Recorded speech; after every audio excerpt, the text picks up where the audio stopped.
Hi friends, நம்ம எல்லாருமே மொபைலுமே wallpaper அப்படின்னு ஒன்று செட் பண்ணிருப்போம். வால்பேப்பர் செட் பண்ணாத ஆட்கள் யாருமே கிடையாது. மொபைல் இருந்தா கன்ஃபார்மா டிஃபரெண்ட் டைப்ஸ் ஆன வால்பேப்பர் எல்லாருமே செட் பண்ணி தான் இருக்கும். ஸோ நீங்க இந்த வீடியோ பார்த்துட்டு இருக்கும்போதே உங்க மொபைலோட வால்பேப்பர்ல ஒரே ஒரு விரலை வச்சு டச் பண்ணி பாருங்க. ஏதாவது நடக்குதா? எதுவுமே ஆகாது. 2 விரல் வச்சு டச் பண்ணி பாருங்க, எதுவுமே ஆகாது. 3 விரல் வச்சு டச் பண்ணி பாருங்க, எதுவுமே ஆகாது. ஆனா நம்ம இந்த வீடியோல நம்ம மொபைல் வால்பேப்பர்ல நம்ம 1 விரல் 2 விரல் 3 விரல் வச்சு டச் பண்ணும்போது நடக்கக்கூடிய ஒரு சூப்பரான ஒரு மேஜிக் பத்தி தான் இந்த வீடியோல பார்க்க போறோம். சோ இந்த வீடியோ நீங்க ஃபுல்லா பாருங்க. இந்த மேஜிக்கை நீங்க உங்க மொபைல செஞ்சுக்கிட்டு டெஃபினட்டா உங்க நண்பர்கள் மத்தியில செம்மையா பந்தா காட்டிக்கலாம். அது என்ன மேஜிக்னு தெரிகிறதுக்கு இந்த வீடியோ நீங்க ஸ்கிப் பண்ணாம ஃபுல்லா பார்த்ததுக்கு அப்புறம் வீடியோக்களோட லைக் பட்டன் ஒரு தட்டிக்கிட்டு பக்கத்துல ஷேர் பட்டன் கிளிக் செஞ்சு உங்களுடைய வாட்ஸ்அப் குரூப் மற்றும் Facebook நண்பர்களோட ஷேர் பண்ணி விட்டுருங்க.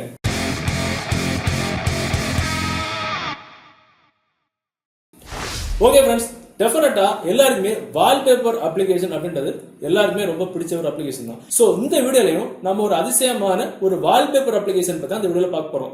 சோ இந்த வால்பேப்பர், அதாவது இந்த வீடியோல சொல்லிருக்கக்கூடிய இந்த அப்ளிகேஷன் டவுன்லோட் பண்ண லிங்க் நீங்க பார்த்துட்டு இருக்கக்கூடிய யூடியூப் வீடியோக்கு கீழே டிஸ்கிரிப்ஷன்ல இருந்து அதுல இருந்து டவுன்லோட் பண்ணிடுங்க. சோ மீதியோட விஷயங்கள் வீடியோல பாத்துக்கலாம்.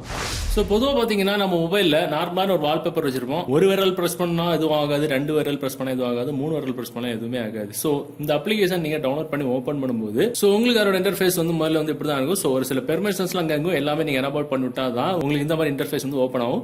பெருசாக சொல்கிறதுக்கு இல்லை, எதுவுமே கிடையாது. ஜஸ்ட் பக்கா அட்ராக்டிவான வால்பேப்பர்ஸ்லாம் இருக்கும். ஸோ இதை நீங்கள் ஓப்பன் பண்ணி உள்ளே போன உடனே பார்த்தீங்கன்னா இல்லை உங்களுக்கு விருப்பமான எந்த வால்பேப்பர்ஸ் வேணாலும் நீங்கள் செட் பண்ணிக்கலாம். இந்த வால்பேப்பர் நீங்கள் கிளிக் பண்ணிட்டு கீழே பார்த்தீங்கன்னா உங்களுக்கு செட் வால்பேப்பர் இருக்கும். செட் வால்பேப்பர் நீங்கள் கொடுத்துட்டீங்கன்னா ஆட்டோமேட்டிக்காக உங்களுக்கு இதில் வந்து மறுபடியும் செட் வால்பேப்பர் கேட்கும். கொடுத்துட்டீங்கன்னா உங்களுக்கு ஹோம் வால்பேப்பர் வேணுமா இல்லை ஹோம் மட்டும் லாக் ஸ்க்ரீன் வால்பேப்பர் வேணுமான்னு கேட்குது. நான் இப்போ எக்ஸாம்பிள் சாம்பிள் காட்டுறதுக்காண்டி ஹோம் வால்பேப்பர் செட் பண்ணிடுறேன். அவ்வளோதான், முடிஞ்சு போச்சு. அதுக்கப்புறம் நம்ம மொபைல் வந்து பார்த்தீங்கன்னா உங்கள் மொபைலில் நீங்கள் என்ன வால்பேப்பர் நீங்கள் செட் பண்ணீங்களோ அந்த வால்பேப்பர் அதை பச்சை புள்ள மாதிரி மெதுவாக அமைதியாக இருக்கும். ஸோ இதில் நம்ம இப்போ சொன்ன மாதிரி ஜஸ்ட் நம்ம இதுக்கு முன்னாடி சொன்ன மாதிரி நீங்கள் உங்கள் மொபைலில் எந்த வால்பேப்பர் நீங்கள் செட் பண்ணிட்டு 1 விரல் வச்சு ப்ரெஸ் பண்ணுங்க, எதுவுமே நடந்திருக்காது. அப்படிதானே? இப்போ நம்ம இந்த வால்பேப்பர் நம்ம செட் பண்ணிட்டு 1 விரல் வச்சு டச் பண்ணி பாருங்க, வால்பேப்பர் வந்து அனிமேட் ஆகும். அதாவது வால்பேப்பர் வந்து ரவுண்ட் ஆகும். இப்போ நம்ம 2 விரல் வச்சு டச் பண்ணி பார்க்க போறோம். பாத்தீங்கன்னா வால்பேப்பர் வந்து கலர் மாறும். நீங்க என்ன வால்பேப்பர் நீங்க வச்சிருக்கீங்களோ அந்த வால்பேப்பர்ல 2 விரல் வச்சு டச் பண்ணீங்கன்னா உங்களுக்கு அந்த வால்பேப்பர் கலர் வந்து மாறும். பார்க்கவே ரொம்ப டிஃப்ரெண்டா அட்ராக்டிவா இருக்கும். இதுக்கு முன்னாடி எல்லாம் நம்ம இந்த மாதிரி வால்பேப்பர் நம்ம செட் பண்ணது கிடையாது. இதுக்கு முன்னாடி நார்மலா ஒரு வால்பேப்பர் செட் பண்ணிட்டு 1 விரல் வச்சு டச் பண்ணோம்னா எதுவுமே ஆகாது, அப்படிதான் இருக்கும். சோ இப்போ நம்ம என்ன பண்ண போறோம், 3 விரல் வச்சு டச் பண்ணி பார்க்க போறோம். சோ இப்போ நம்ம 2 விரல் வச்சு டச் பண்ணா இருக்கிற வால்பேப்பர்ல வந்து கலர் வந்து மாறிக்கிட்டே இருக்கும். புரிஞ்சுச்சா? அதே 3 விரல் வச்சு டச் பண்ணி பார்த்தா என்ன நடக்குன்னு பாருங்க. அதுக்கு அடுத்த வால்பேப்பர் வந்து மாறிடும். இப்போ பாத்தீங்கன்னா அடுத்த வால்பேப்பர் வந்து மாறுது.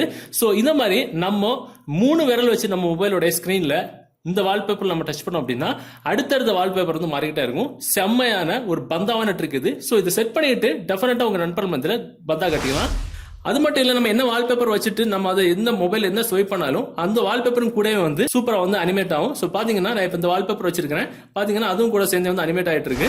ஸோ இந்த அப்ளிகேஷன் நீங்க ஓப்பன் பண்ணிட்டு உள்ள போய் பாத்தீங்கன்னா உங்களுக்கு இதுல ஏகப்பட்ட டிஃபரெண்டான கேட்டகரிஸ் இருக்கும். மேல பாத்தீங்கன்னா உங்களுக்கு செட்டிங்ஸ் இருக்கும். செட்டிங்ஸ் நீங்க கிளிக் பண்ணி உள்ள போனீங்க அப்படின்னா இதுல உங்களுக்கு ஒரு சில ஆப்ஷன்ஸ் எல்லாம் தந்திருப்பாங்க. ஸோ உங்க வால்பேப்பர் வந்து டிம் வால்பேப்பர், அதாவது டிம் ஆட்டுக்கணுமா இல்ல கொஞ்சம் பிரைட்டா ஆட்டுக்கணுமான்னு கேக்குது. அது நீங்க உங்களுக்கு விருப்பத்துக்கு தகுந்த மாதிரி செட் பண்ணிக்கலாம். அதே மாதிரி கொஞ்சம் ஸ்க்ரோல் பண்ணி கீழே வந்து பாத்தீங்கன்னா 2 finger tap, 3 finger tap, 4 finger tap அப்படின்னு 3 ஆப்ஷன் இருக்கும். ஸோ இதுல உங்களுக்கு 2 ஃபிங்கர் டேப் அப்படின்னா நம்ம 2 விரல் வச்சு நம்ம வால்பேப்பர்ல செட் பண்ணும்போது கலர் மாறிட்டே இருந்துச்சு இல்ல, அதே மாதிரி உங்களுக்கு இதுல வந்து உங்களுக்கு 2 ஃபிங்கர் டேப் வச்சு டச் பண்ணும்போது உங்களுக்கு டிவைஸ் லாக் ஆகிறது மாதிரி கூட செட் பண்ணிக்கலாம். நோட்டிபிகேஷன் பேனல் ஓபன் ஆகிறது மாதிரி கூட நீங்க செட் பண்ணிக்கலாம். அந்த மாதிரி 3 ஃபிங்கர் டேப் வச்சு நம்ம மொபைல்ல ஸ்கிரீன்ல வந்து டச் பண்ணும்போது என்ன ஆப்ஷன்ஸ் வேணும் அப்படின்றது வந்து செட் பண்ணிக்கலாம். ஸோ இது வந்து டிஃபால்ட்டா இருக்கிற ஆப்ஷன். ஸோ பொதுவாக நம்ம வால்பேப்பர்ல 3 விரல் வச்சு டச் பண்ணும்போது அடுத்தடுத்த வால்பேப்பர் செட் ஆகிறது வந்து கொஞ்சம் டிஃபரெண்டா பார்க்க அட்ராக்டிவா இருக்கும். ஓகே ஃப்ரெண்ட்ஸ், இந்த தகவல் டெஃபினட்டா உங்களுக்கு உபயோகமா இருக்கும்னு நினைக்கிறேன். உபயோகமா இருந்துச்சு அப்படின்னா கண்டிப்பா இந்த வீடியோவை உங்களுடைய வாட்ஸ்அப் குரூப் மற்றும் Facebook நண்பர்கள் கூட ஷேர் பண்ணுங்க. மீண்டும் ஒரு நல்ல தகவலை கண்டிப்பா மீட் பண்ணிக்கலாம். அது வரைக்கும் பை பாய்.